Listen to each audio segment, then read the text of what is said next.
Hello po, ito po ulit si Sir Jerry. For today, ang i-review naman natin is itong Skyflakes Chocolate. Yan. Skyflakes Chocolate naman ang ating i-review. So, naghahanap kasi tayo ng mga pwedeng kainin natin ng mga diabetic. Pwedeng kainin na si snack o baka pwedeng pampalit sa rice. No? So, tetestingin po natin to ng Skyflakes Chocolate. Sige, so para bago natin siya tikman, kunin muna natin yung ating sugar para meron tayong reference. Sige, kunin natin yung ating sugar. Ano?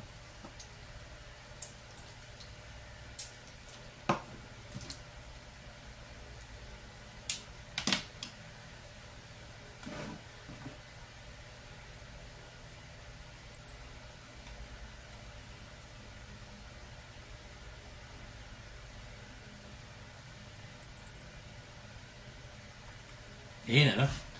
Ang ating sugar ngayon is 147.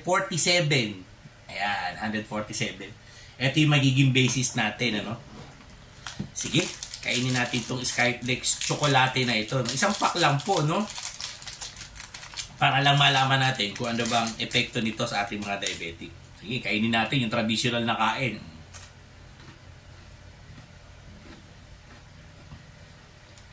Hindi po to dark chocolate na pwede sa ating mga diabetic. So, asa po is chocolate lang ang nakalagay.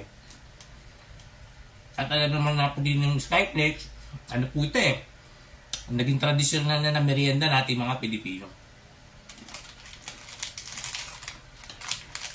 So, sige, ubusin ko lang po ito. Taluhan niyo po ako, no? Ubusin ko lang po ito, tapos after 1 hour, balik po tayo.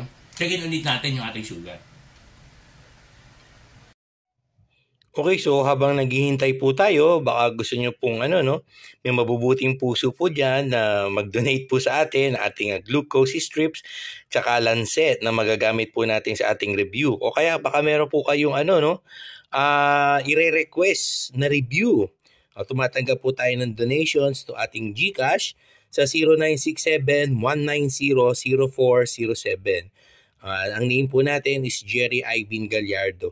Doon lang po sa mga gustong mag-donate po para sa ating ikasasucess ng ating review channel dito po sa YouTube. Okay, yan po yung ating GCash number. 1 hour later. Okay, so lumipas na po yung 1 hour, no? After po natin kumain kanina ng Skyflakes Chocolate, no? Na isang pack. At oras na po ngayon para checkin natin yung ating sugar. Sige, checkin po natin yung ating sugar, ano?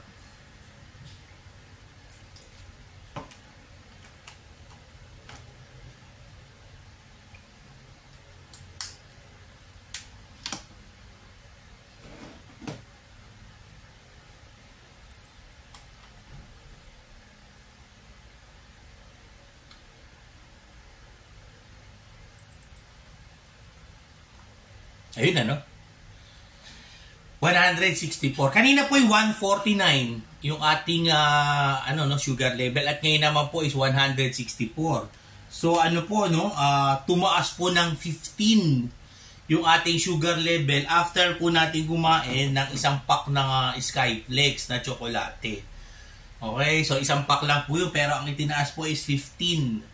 So, masasabi po natin doon, low to moderate ang pagkain ng Skyflakes sa tsokolate para sa ating mga diabetic. Kasi syempre, kung talaga nagugutom tayo, bilang naman isa yung makakain natin, minsan dalawa pa nga, di ba? Okay, so ang review po natin sa Skyflakes tsokolate, low to moderate.